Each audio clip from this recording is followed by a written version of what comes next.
हिंद केसरी झाल्यानंतर तर वातावरण तुम्ही सांगितलं 8 दिवसात कॉल वगैरे येत होते, आता कोण विचारतही नाहीये त्या पद्धतीनं. काय शिकला मग ह्यातनं बैलगाड्याचा विषय? कसं आहे, लक्ष्मी येऊन पण बघते आणि जाऊन पण बघते. फक्त आता ती त्यांच्यावर असते द्याची बैल का नाही.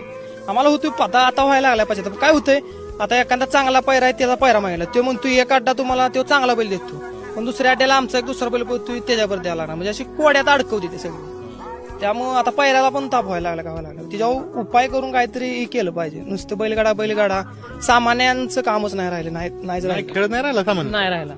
पण ती नुसती मुलाखतीत म्हणते ते असं तसं आम्ही ह्याला पैरा देतो गोरगरिबांना, नाही कोण देतो सामान्यांचा म्हणजे आजच एक विचार म्हणजे एक आता काय गोष्टी बोलाव्या काय गोष्टी नाही बोलाव्या. आज गाडी पळाल्या त्या बैलांची नावं सुद्धा म्हणजे माहिती नाही पडली की बाबा ही जोडी आहे, हिंद केसरी जोडी आहे.